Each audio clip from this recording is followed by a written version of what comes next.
मन्तव्य राख्नुहुने सम्पूर्ण अतिथि महानुभावहरूलाई समयमा ख्याल गरिदिनु हुन म हार्दिक अनुरोध गर्न चाहन्छु। अब म आफ्नो शुभकामना मन्तव्य राखिदिनु हुनको लागि र सिङ्गो नेपाली कांग्रेसको तर्फबाट कोटी कोटी नमन गर्न चाहन्छु। हामी मञ्चमा बस्नेहरूले धेरै ठुलो जिम्मा लिएका छौँ। कुनै एउटा नेताले दिने वा नेताहरूको समूहले दिने कि जुन तहको उम्मेदवार बन्ने हो त्यही तहका पार्टी सदस्यहरूले छान्ने, यसका बारेमा पक्कै पनि तपाईँ सक्नुहुन्छ। तर यो हाम्रो घरभित्रको विषयहरू भयो। घरभित्रको विषय भोलि घरभित्रै बसेर छलफल गरौँला। घरको झ्यालबाट चियाएर हामीले हेर्नुपर्नेछ, ढोकाबाट बाहिर निस्केर हेर्नुपर्नेछ अनि ती विषयहरूलाई हामीले छाम्ने कोसिस गर्नुपर्नेछ। 2015 सालमा बिपी कोइरालाको सरकारमा पदस्थ भयो। 30 वर्ष मञ्चमा रहने शेरबहादुर देउवादेखि लिएर तल बस्ने विमल दिदीसम्म यहाँ हुनुभएका थुप्रै मञ्चदेखि तलसम्म रहनुभएका पार्टीका थुप्रै अग्रजहरू लड्नु भयो। तर नारा थियो प्रजातन्त्रको पुनर्स्थापना। 58-59 सालमा फेरि राजाले नेपाली कांग्रेसको प्रधानमन्त्री, नेपाली कांग्रेसको सरकार प्रजातन्त्र अपहरित गर्ने काम गरे। एकापट्टि राजा थिए, एकापट्टि माओवादी थिए। हामी सबै आन्दोलनमा आयौँ, तर त्यो बेलामा प्रजातन्त्रको पुनर्स्थापना भन्ने नारा हामीले लगायौँ। हामीले त्यो बेलामा नयाँ नारा लगायौँ। किन लगायौँ? एकपल्ट हामीले सोच्नु पर्नेछ। प्रजातन्त्र भन्ने नाराले हामीलाई राजनीतिक अधिकार दियो, तर राजनीतिक अधिकार मात्र भएर हुँदैन।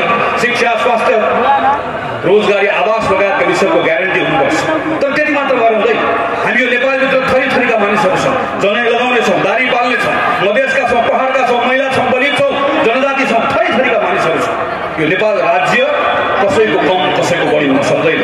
हामीले भन्यौँ नेपालको प्रधान न्यायाधीशको कुर्सीमा महिला बसेको हेर्न पाउनुपर्छ। हामीले भन्यौँ एउटा मधेसीले सेनापति भएर सेनाको सलाम खान पाउनुपर्छ अनि एउटा मधेसीले परमाधिपति भएर सेनाको सलाम खाएको अवस्था पनि बन्न सक्नुपर्छ।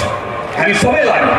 केही कुराहरू प्राप्त पनि भएको छ, केही कुराहरू प्राप्त हुन बाँकी छ, केही कुराहरू भनेको जस्तो भएको छैन। तर यी साथीहरूले चर्चा गर्नुभयो, एकाएक आवाज सुन्न थालिएको छ। यी सबै कुराहरू गलत भएका छन्। हामी पछाडि फर्कनुपर्छ। 2047 सालको संविधानमा फर्कनुपर्छ। त्यति मात्र होइन, अझ त्योभन्दा पनि पछाडि फर्कनुपर्छ। संघीयता खारेज गर्नुपर्छ, समावेशिता खारेज गर्नुपर्छ, समानुपातिक प्रतिनिधित्व खारेज गर्नुपर्छ, संविधान खारेज गर्नुपर्छ भन्ने आवाजहरू सुन्न थालिएका छन्। यो बोल्नेहरू को हुन् कि नारा लगाउनेहरू को हुन्? यो आवाज कसको हो? त्यतातिर धेरै टिप्पणी गर्न आवश्यक छैन। तर यो बोल्नेहरूले ताकत कहाँबाट पाइरहेका छन् त्यसका बारेमा पनि हाम्रो ध्यान जान जरुरी छ। यी बोल्नेहरूले ताकत कहाँबाट पाइरहेका छन्? म कसैलाई आरोप लगाउँदिनँ, तर यो बोल्नेहरू कतातिर हेरिरहेका छन् भने जनतातिर हेरिरहेका छन्। जनता आज रिसाएका छन्। हामीले यसलाई लुकाएर हुँदैन। जनता आज रिसाएका छन्। रिसाएका जनताको रिसाउनुको कारण अर्कै छ। सुशासनको कुरा कसले गर्ने हो? समस्या भयो, यो भयो, त्यो भयो, हामी भाग्न पाउँछौँ। 332 वटा पालिकामा काङ्ग्रेस छ, 26-68 वडामा वडा अध्यक्ष काङ्ग्रेस छ, 7 वटा प्रदेशमध्ये 4 वटा मुख्यमन्त्री काङ्ग्रेस छ, 9 वटा मन्त्री काङ्ग्रेस छ। अब केही महिनामा काङ्ग्रेसको प्रधानमन्त्री पनि बन्छ। सिङ्गो देशको जिम्मा हामीले लिएका छौँ। चलाउने कसले हो? 240 वर्षमा नभएको काम बिपी कोइरालाको सरकारले 24 महिनामा गरेको। स्वास्थ्यको बिमाको काम हामीले बनाएर आएका छौँ। 4 वर्षभित्र भनौँ नेपालको राष्ट्रपतिदेखि नेपालको तल भुइँमा तहमा बस्ने एउटा सामान्य मजदुरको पनि परिवारको कुनै सदस्य बिरामी भएर अस्पतालमा गयो, किडनी फेर्नु पर्यो, मुटुको अपरेसन गर्नु पर्यो, क्यान्सरको उपचार गर्नु पर्यो, 40 लाख 50 लाख लागे पनि छोराले कतार गएर कमाएर ल्याएर बनाएको सानो कुटी बेच्नु पर्दैन। सरकारले जिम्मा लिन्छ, काङ्ग्रेसले गर्छ। सकिन्छ भन्न यही पार्टी हो। यसैले गरेर आयो, यत्रो संविधान बनाएर आयो, यत्रो शान्ति यत्रा कुराहरू गरेर आयो। यो कुरा गर्न नसकिने भन्ने छैन। म अन्त्यमा मध्य प्रदेशलाई अझ विशेष आग्रह गर्न चाहन्छु। यहाँभित्र अझै गहन छलफल गर्न आवश्यक छ। देशभरिमा यत्रो समुद्र भूमि हुँदै गर्दा पनि करिब 7.5 लाख किसान परिवार मधेसको छ, तर 3 लाख परिवारलाई मात्रै वर्षभरि आफूले उत्पादन गरेको खान पर्छ। सबैभन्दा बढी गरिबी मधेसमा छ, सबैभन्दा बढी स्वास्थ्यको समस्या मधेसमा छ, सबैभन्दा बढी शिक्षाको समस्या यहाँ छ। नेपालमा गरिबी जम्मा एउटा कारणले गर्दा घट्यो भनेर भनिन्छ। त्यो गरिबी घट्नुको मुख्य कारण भनेको वैदेशिक रोजगारमा केटाहरू गएका। तर सबैभन्दा गर्नुपर्ने छ सम्मेलनमा छलफल होस्, कुराकानी होस् र भोलिको प्रदेशको सम्मेलनले यो तमाम विषयमा कुरा गरोस्। म तपाईँको कुरासँग सहमत छु। अघि नै महेन्द्र यादव लगायत नेताहरूले भनेको कुरासँग सहमत छु। आदरणीय सभापति यहाँ हुनुहुन्छ। 2084 को चुनावमा जानुभन्दा धेरै अगाडि यो काङ्ग्रेसको मधेस हो। मधेसले माया गरेको काङ्ग्रेसले यो प्रदेशमा आफ्नो नेतृत्वमा सरकार चलाउन पाउनुपर्छ, चल्नुपर्छ, देखाउनुपर्छ। हाम्रो नेतृत्वमा सरकारले तर काम गरेर, एउटा भ्रष्टाचार नगरेर, एउटा अनियमितता नगरेर, एउटा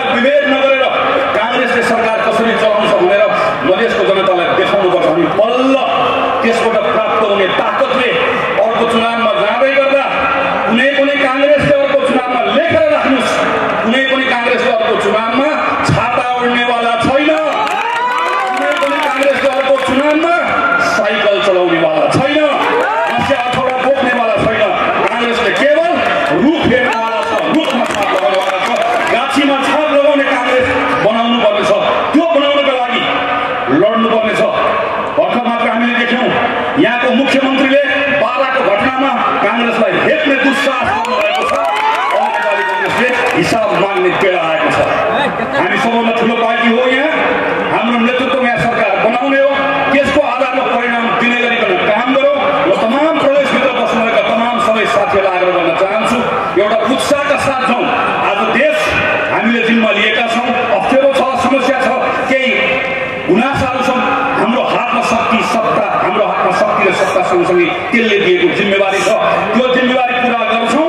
हाम्रो नेतृत्वमा आएको संविधान पनि जोगाउँछौँ, हाम्रो नेतृत्वमा आएको संहिता पनि जोगाउँछौँ, यसलाई काम लाग्ने पनि बनाउँछौँ। र 84 को चुनावमा जाँदै गर्दाखेरि यस कारणले गर्दा संहिता ठिक रहेछ, यस कारणले गर्दा समावेशिता ठिक रहेछ, यस कारणले गर्दा काङ्ग्रेस ठिक रहेछ भन्ने परिणामबाट, नतिजाबाट, कामबाट त्यो अवस्थामा पुर्याउँछु भन्ने एउटा आत्मविश्वासको साथमा सबै साथीहरूलाई फर्कनको लागि आग्रह गर्दै मेरो आफ्नो कुरा टुङ्गाउँछु। काङ्ग्रेसका प्रदेश सभापति छु, यसै हार्दिक अनुरोध गर्दछु, हार्दिक अनुरोध गर्दछु।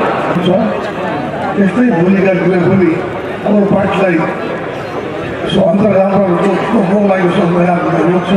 त्यसबाट मुक्त गरेर यो पार्टीलाई दर्शक बहुत प्राप्त गर्ने पार्टीको रूपमा स्थापित गर्नुहोला, दललाई सहयोग गर्नुहोला। यो काम पनि यो जनकपुरबाटै, जिल्ला प्रदेशबाटै, प्रदेशबाटै गाडी बढ्ने लागेको छु। अहिले धेरै समय छैन, त्यसैले सबै साथीहरूलाई दाजुहरूलाई यहाँ धेरै बेचमा आएर म त्यसका लागि प्रभाव हामी धन्यवाद दिँदै बिदा हुन्छु। धन्यवाद।